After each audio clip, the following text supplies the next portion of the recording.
I'm 32 now, but I still can't sit with my back to a staircase. My therapist calls it a residual anxiety, but I know exactly when the seed was planted. It was a Tuesday night in the late 90s. My parents were both pulling double shifts at the factory, which meant I was the king of the house from 6 p.m. until midnight. Back then, home alone meant the glow of a chunky CRT television and the comfort of a bowl of cereal. I didn't have a smartphone to distract me. I just had the house. And that night, the house felt crowded. I was sitting on the carpet 3 feet from the TV when the sound started. It was the stairs. They were old oak, heavy and prone to groaning, but this wasn't the house settling. This was rhythmic. Something was walking down from the second floor. I froze. My first thought was a burglar, but the footsteps were too deliberate. They reached the bottom landing, paused for a heartbeat, and then started back up. Panic, the cold and sharp kind that only a child can feel, spiked in my chest. I didn't have a cell phone to call for help. I was 12 years old and completely isolated. I did the only thing I could think of. I crawled into the kitchen and slid under the heavy oak dining table. From my position on the linoleum, I had a perfect view through the archway. I could see the bottom 3 steps of the staircase. I waited for a pair of boots, a shadow, a hem of a coat, anything. The footsteps started again. Down, up, down, up. The wood groaned under a weight that sounded like a grown man, but the space on the stairs was empty. I watched the dust motes dancing in the hallway light, undisturbed. No one was there, but the sound was deafening in the silence of the house. Then, the pacing stopped. The silence that followed was worse. I held my breath until my lungs burned, staring at that empty hallway. Then, I heard the unmistakable hiss of the velvet sofa in the living room being sat upon. I heard the springs groan. I heard the fabric stretch as if someone had just slumped into the cushions, exhausted. I stayed under that table for what felt like an eternity. My legs went numb and my eyes ached from refusing to blink. I was waiting for whatever was on that couch to stand up and come looking for me. Just as the headlights of my parents' sedan finally swept across the kitchen windows, the air in the house seemed to tighten. It felt like the atmospheric pressure had suddenly tripled. In the living room, against the far wall, my mother kept her pride and joy, a glass-fronted cabinet filled with antique porcelain dolls. Some were heirlooms, others were flea market finds. They were heavy, fragile, and anchored to their shelves with wire stands. Suddenly, a violent crash echoed from the living room. It sounded like someone had taken a baseball bat to a chandelier. The front door opened a second later. My mom and dad walked in, laughing about something from the drive home. They stopped dead when they saw me, a pale, trembling kid crawling out from under the table. "What happened?" my dad asked. He walked into the living room and stopped. Every single one of those dolls, over 20 of them, was lying face down on the carpet. The cabinet doors were still closed, the glass wasn't broken, but the dolls had been ripped from their stands and thrown to the floor with such force that half of their porcelain faces were shattered. My mom screamed. My dad searched the whole house, baseball bat in hand, checking every closet and under every bed. He found nothing, no broken windows, no forced locks. I never told them what I heard. I never told them about the footsteps or the heavy weight on the sofa. I let them believe it was a freak earthquake or a shelf failure. I kept it to myself because, in reality, I didn't see anything.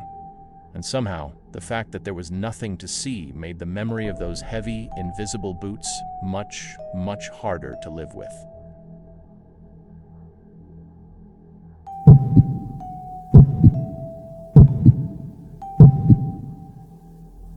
The silence of a suburban house at 9 p.m. is supposed to be comforting. It's the sound of a day winding down, the low hum of the refrigerator, the distant drone of a sitcom on the television, and the soft breathing of a 7-year-old cousin engrossed in cartoons. But that night, the silence felt heavy, like the air before a lightning strike. I was 14, A freshman football player with 125 pounds of lean muscle and a height of 5'8" that I hadn't quite grown into yet. Usually I felt invincible, but as I sat on that sofa, a primal instinct, something buried deep in the reptilian part of my brain, started screaming. My skin felt tight. I felt watched. I didn't want to spook Leo.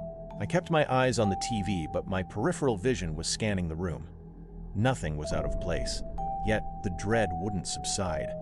It was a cold, oily feeling in my chest. Finally, I stood up.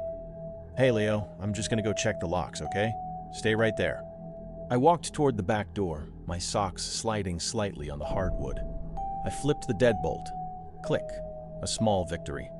But as I turned to walk back through the kitchen, the feeling intensified. My eyes drifted toward the window above the sink, which looked out into the black maw of the backyard. My heart stopped. There was a face. It wasn't a ghost or a monster, which almost made it worse. It was a man, decrepit and filthy, his skin looking like weathered gray leather under the dim outdoor motion light.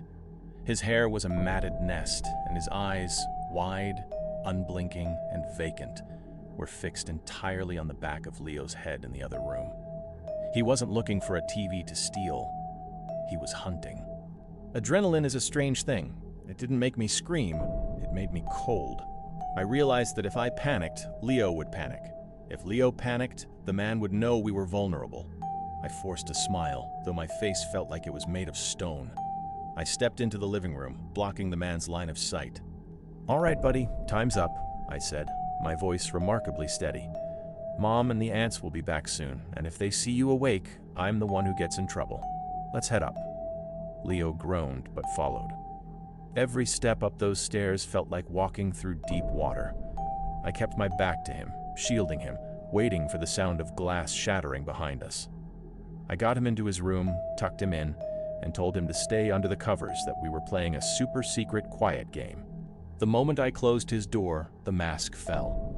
My hands started shaking so hard I had to grip my shirt to stop them. I was 14. I was a kid. But I was the only wall between Leo and whatever was outside. I crept back downstairs, moving like a shadow. I needed a weapon. I bypassed the steak knives. Too short, too flimsy. In the drawer, my hand landed on the meat tenderizer. It was heavy, chrome-plated steel with a textured, tooth-like head. It was a brutal, blunt instrument. It felt real. I turned back to the kitchen window. He was gone. The vacuum of his absence was scarier than his presence. I sprinted to the front door. Locked. I checked the windows. Locked. I ran back upstairs, my chest heaving, and sat firmly on the floor in front of Leo's door, the mallet resting across my knees. I pulled out my phone. My thumbs fumbled as I dialed. 911, what is your emergency? "There's a man. He's trying to get in," I whispered, my voice cracking. I gave the address. I gave the description. "The nearest unit is 20 minutes away, honey," the dispatcher said. "Stay on the line with me." 20 minutes? I called my dad. He and my uncle were at a movie theater 45 minutes away. I could hear the roar of the engine as they scrambled to the car, my dad's voice a mix of terror and fury I'd never heard before. "I'm coming, son. Don't leave that door." Then, it happened. The sound of the basement window breaking echoed up through the floorboards like a gunshot. Then, the unmistakable sound of heavy, rhythmic footsteps. Boots. Not the light step of a thief, but the heavy, purposeful gait of someone who didn't care if they were heard. "Is that Daddy?" Leo whispered from the bed, his voice trembling. "Shh," I hissed, my knuckles white as I gripped the tenderizer. "Stay under the covers. Don't make a sound, no matter what." I sat there in the dark hallway, staring at the top of the stairs. I heard him moving through the kitchen, the clink of silverware, the dragging of a chair. Then the footsteps moved toward the stairs. The wooden steps protested under his weight. My heart was beating so hard I thought it would bruise my ribs. I stood up, bracing my feet like I was at the line of scrimmage, the mallet raised over my shoulder. I wasn't 125 pounds anymore. I was a barricade. I saw a shadow flicker against the wall. He was right there, 10 feet away. I heard a door open, the master bedroom. He was rummaging. Then the bathroom. Then silence. I waited for the handle of Leo's door to turn. I prepared myself to swing with every ounce of strength I had, to aim for the temple, to do whatever it took. I wasn't thinking about the law or the horror of it. I was thinking about the weight of the metal in my hand. But the footsteps didn't come toward us. They retreated. He walked back down the stairs, his boots fading into the distance. A moment later, I heard the heavy thud of the basement door closing. The next 15 minutes were a lifetime. I sat in total darkness, the silence of the house now feeling like a trap. Every house creak was him coming back. Every breeze was his breath. Then, the world turned blue and red. The front door was kicked in. The police didn't wait. I heard shouting, the barking of a K-9 unit, and the frantic "clear" of officers moving through the rooms. When they finally found me, I was still sitting in front of Leo's door, refusing to move until I saw a badge. They found the man in the basement, sitting in the dark, staring at a wall. He had escaped from a psychiatric facility in the neighboring province 3 days prior. He was a man lost in a broken mind, but to a 14-year-old with a meat tenderizer, he was the embodiment of every nightmare. My dad burst through the door shortly after, nearly taking the hinges off. He grabbed me so hard I couldn't breathe. It was only then, as the adrenaline drained out of me and the meat tenderizer fell from my hand onto the carpet with a dull thud, that I finally started to cry. The super-secret quiet game was over. We were safe, but I never looked at a dark window the same way again.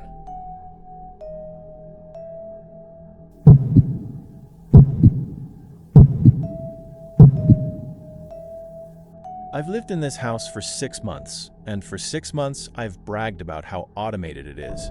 I'm a guy who likes control. I like being able to look at my phone from the office and know that my doors are locked, my lights are dimmed, and my temperature is exactly 68 degrees. It's a peace of mind thing. Or it was. It started on a Tuesday, in the middle of a record-breaking cold snap. Outside, it was 10 below zero. Inside, I was waking up in a pool of sweat. I checked the wall unit in the hallway. The Google Nest was glowing a bright, angry orange, 92 degrees Fahrenheit. I figured it was a glitch. I dialed it back down, heard the furnace cut off, and went back to sleep. But an hour later, I woke up to the sound of the vents groaning. The house was stifling. I checked the app on my phone. 92 degrees Fahrenheit. I overridden it, set a lock on the temp, and tried to put it out of my innocence. By the third night, it wasn't a glitch anymore. It was a battle. Every time I'd set it to 68, someone or something would push it back to 92. I called the tech support line. They told me my account hadn't been accessed from any outside IP addresses. "It's a manual override, sir," the girl on the phone said. "Someone is physically turning the dial on the wall." That made my blood run colder than the air outside. I live alone. I checked every window. I checked the deadbolts. I even went into the attic with a flashlight. Nothing. That night, I decided to stay awake. I sat in the dark living room, positioned so I had a clear line of sight down the hallway toward the thermostat. I waited for 2 hours. The house was silent. Then I heard it. The soft, mechanical sound of the dial turning. The screen on the wall lit up, casting a dim orange glow into the hallway. But there was no one there. No shadow, no person. Just the empty hallway. And yet, the numbers on the screen were climbing. 75, 80, 85. I stood up, my heart thudding against my ribs like a trapped bird. I walked toward the unit, my hand trembling as I reached for the dial. As I got closer, I noticed something I'd never seen before. The thermostat unit wasn't sitting flush against the wall anymore. It was tilted, just a fraction of an inch, as if it had been pulled out and pushed back in carelessly. I gripped the sides of the plastic housing and pulled. It popped off the mounting bracket. Behind the thermostat, there's usually just a small hole for the wires, but this hole had been enlarged. Someone had used a drywall saw to cut a jagged rectangle roughly the size of a brick into the wall. I reached for my phone and turned on the flashlight. I shone the beam into the dark cavity between the studs. My breath hitched. Taped to the back of the drywall, right behind where the thermostat sits, was a small, black device. It was a servo motor, a tiny robotic arm wired into a cheap circuit board. That's what was turning the dial from the inside. But that wasn't the worst part. Mounted just above the motor was a lens, a small, wide-angle webcam no bigger than a shirt button pointed through a pinhole in the drywall. It wasn't pointed at the hallway, it was pointed through a second pinhole that looked directly into my bedroom. I followed the wires. They didn't go down toward the floor, they went up into the ceiling. I realized then that the smart schedule wasn't a bug. The heat was a lure. Every time the house got too hot, I'd get out of bed, walk into the hallway, and stand directly in front of that pinhole camera, half-dressed and vulnerable, while I fiddled with the dial. They weren't trying to heat the house. They were trying to get me to stand in the light so they could get a better look. I heard a soft rustle from above me, in the crawl space above the hallway ceiling. A tiny bit of white drywall dust drifted down through the hole I'd just uncovered. I didn't call the police first. I grabbed the heavy metal mag light from the hall closet and swung it with everything I had into the ceiling tiles. The thin plasterboard shattered, and a pair of legs, clad in filthy gray sweatpants, dropped through the hole. The man didn't scream. He didn't even try to fight. He scrambled up like a spider, his limbs moving with a terrifying, practiced speed, and disappeared back into the darkness of the attic. When the cops finally went up there, they found a nest. That's the only way they could describe it. He'd been living in the insulation right above my bed for 3 months. He had a tablet up there, synced to the webcam in the wall. He had dozens of videos of me sleeping, eating, and standing in the hallway trying to fix my glitchy thermostat. The police found a notebook, too. On the last page, he'd written, "He's getting suspicious. Tonight, when he comes to fix the dial, I won't use the motor, I'll just reach through." I don't use smart tech anymore. I like my houses old, my locks manual, and my walls solid, because the scariest thing about a smart home isn't the tech, it's the person who knows how to hide behind it.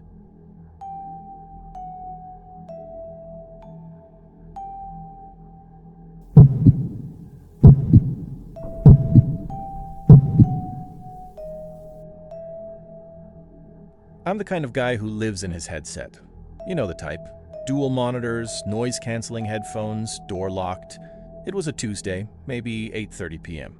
My parents were out at a fundraiser and I was deep into a session, the kind where the rest of the world just ceases to exist. The first sign that something was off wasn't a sound, it was the light. My desk faces away from the window, but I saw the sudden, harsh reflection of the porch floodlight hit my monitor screen.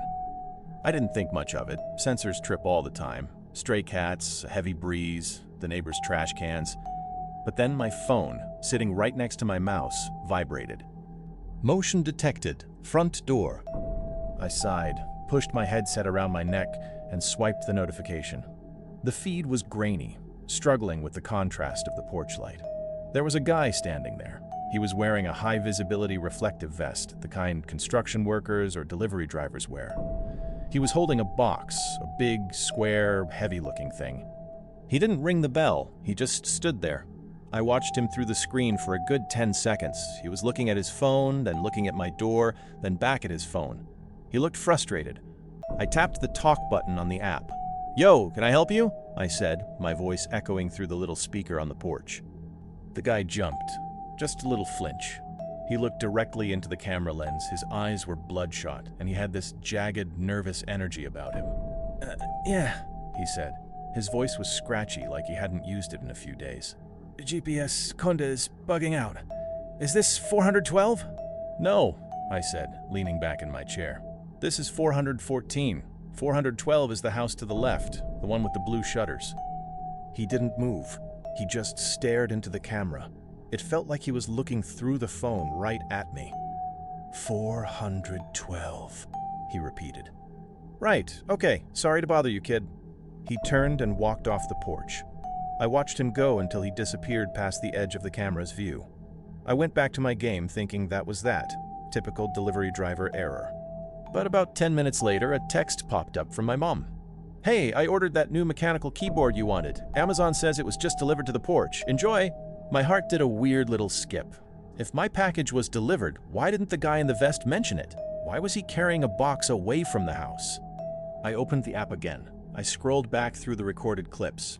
I watched the guy arrive. He didn't have a delivery truck. There wasn't a van parked on the street. He had just walked up, and the box he was carrying, it wasn't an Amazon box. It was an old, battered, moving box held together with way too much duct tape. I checked the live feed. The porch was empty. Then I saw it. In the bottom corner of the frame, there's a small gap where you can see the side gate that leads to the backyard. The gate was swinging open. I never leave that gate open. I felt a cold sweat break out across my neck. I switched the camera view to the backyard. Nothing. It's a dead zone. The Wi-Fi doesn't reach back there well, so the camera's always glitchy. But then I heard it. A heavy, metallic thud. It came from right beneath my feet. My office is an add-on over the old crawl space. There's a vent in the floor right under my desk. I froze. I didn't even breathe. I slowly pushed my chair back, the wheels creaking like a scream in the silent room. I knelt down and looked at the vent. The delivery guy hadn't gone to 412. He had walked around the side of my house. He knew the house was big, he knew I was alone, and he knew exactly where the crawl space access was. He wasn't delivering a package, he was carrying a box of tools. I looked through the slats of the vent. In the darkness below, I saw the shimmer of a reflective vest, and then a hand reached up and tapped the underside of the floorboard, right where my feet had been seconds before. He wasn't trying to get in anymore. He was already in, and he wanted me to know. I didn't wait for a fourth knock. I didn't even grab my phone. I scrambled off that chair like it was on fire and sprinted for the stairs. Every footfall on the hardwood felt like I was stepping on thin ice, terrified that a hand would punch through the floorboards and grab my ankle. I made it to the front door, fumbled with the deadbolt. My hands were shaking so bad I almost dropped the latch and threw myself out onto the porch. I didn't stop running until I was in the middle of the street, standing under the glow of the streetlight where I could see in every direction. I stood there, chest heaving, looking back at my house. It looked so normal, so quiet. But then I saw the side gate. It was still wide open, swaying gently in the wind. I called the cops from my neighbor's driveway. When they arrived 5 minutes later, they did a full sweep of the perimeter. They found the crawlspace hatch at the back of the house wide open. The guy was gone. He'd vanished into the woods behind our property the second he heard me bolt. But he left the box behind. The lead officer called me over. He was standing by the open hatch, his flashlight beam cutting into the red dirt crawlspace. The battered moving box was sitting right there, directly under the spot where my desk was located. "Is this what he was carrying?" the officer asked. I nodded, my throat too tight to speak. He used a pair of gloves to pull back the duct tape. I expected to see tools, crowbars, duct tape, zip ties, but it wasn't a kit. Inside the box were dozens of Polaroids. They were all of me. Some were taken from the edge of the woods while I was mowing the lawn. Some were taken through the living room window while I was eating dinner. But the most recent ones, the ones on top, were taken from inside the crawl space, looking up through the floor vent. They were time-stamped. He'd been under there for 3 days. I don't play games with my headset on anymore. I keep both ears open, and every time I hear a creak in the floorboards or a muffled thud from below, I don't check my apps. I just leave. Because I know now that some packages aren't meant to be delivered. They're meant to stay under your feet until you're too tired to run.